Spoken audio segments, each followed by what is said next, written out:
Today we're going to be talking about biblically aligned marketing and why it's so incredibly powerful, especially right now.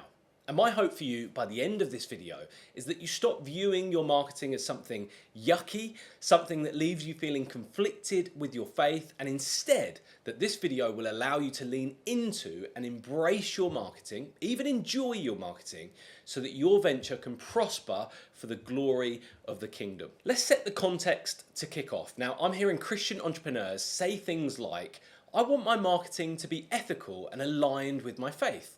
My competitors make all sorts of wild, untrue claims. How do I compete with that? I don't want to follow the crowd or copy the Hormozy style irresistible offer thing.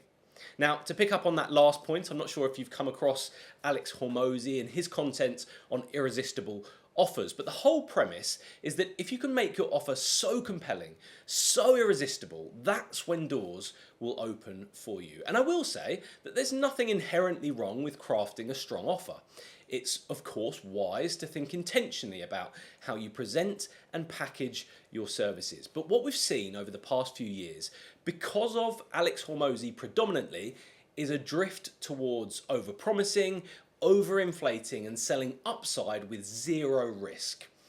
And ironically, the success of the irresistible offer model has in fact created its own downfall, because now we see bold promise making everywhere, and as a result these offers sound too good to be true and we don't trust any of them. Many of us have actually bought offers of these kinds in the past and then had experiences whereby the service provider can't deliver on the crazy offer, meaning nobody wins. I don't, because I don't get the outcome that I desire, and they don't because they probably promised that they'd only get paid, let's say, if they delivered. Everyone's demotivated, you all move on, only with less trust for future relationships. Now, trends like this have led to us entering into what is being called a trust recession. Trust is at an all-time low. People don't believe massive claims anymore. Most don't even fully believe people are who they say they are. And so there's a deep, widespread skepticism towards marketing in general. But here's the good news for Christians in business. You don't have to play that game.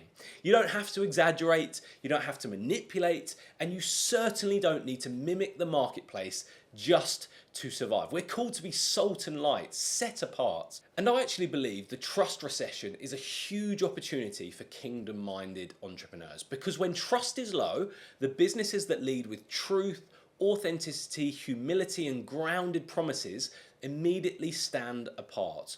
And those are the things that you and I naturally want to do, right? Okay, so let's look at some practical applications that you can get your teeth stuck into, and then we'll finish this video with the scriptures that back this stuff up. So I'm talking about things like, number one, going all in on the genuine transformations you've brought about for your clients. Share the real results, celebrate the wins, highlight the stories where you've helped your customers in a powerful way. Now, that might mean before and after photos, it might mean video testimonials, it could mean a shed load of real-to-life, user-generated photos and videos of your products. The key is to share real stories, real wins.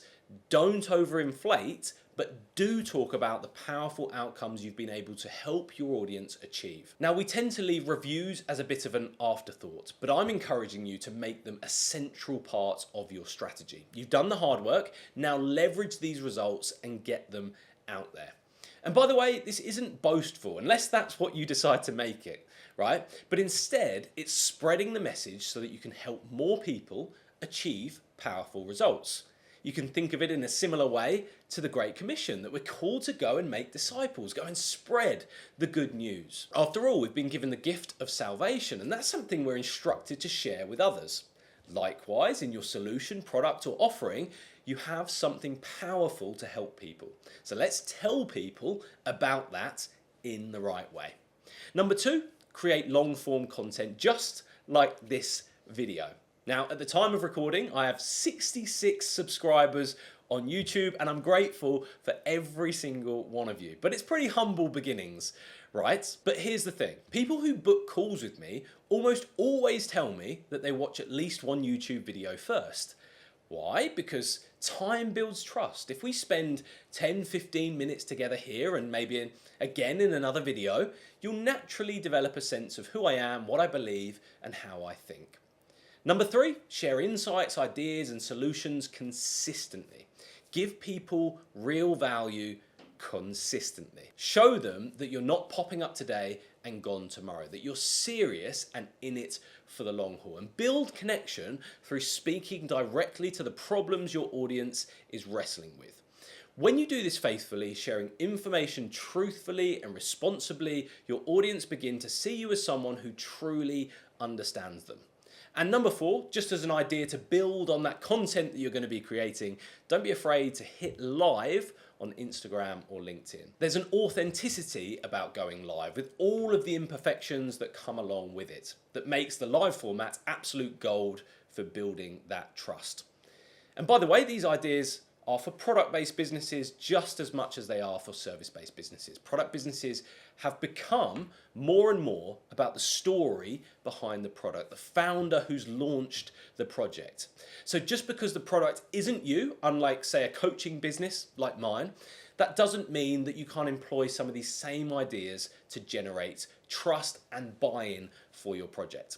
Okay, let's finish with a couple of scriptures to back up these ideas, and then in the next video, I'm going to provide the exact system, the exact marketing framework that I use to build trust and generate opportunities and clients, including how to ensure that you reach a big enough audience so your trust building activity can actually gain traction and generate opportunities.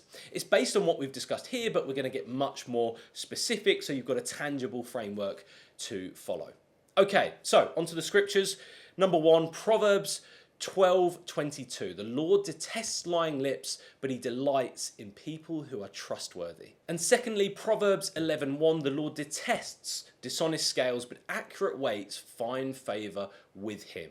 So let's be truthful in our claims, accurate in how we represent our products and services, weighing them responsibly and not exaggerating in an attempt to compete with the world. If this has helped you today, and if you want to keep growing in a way that honors Christ, make sure you subscribe so you don't miss the next part in the series. And as always, remember, seek the Lord first, build faithfully, and trust him with the results.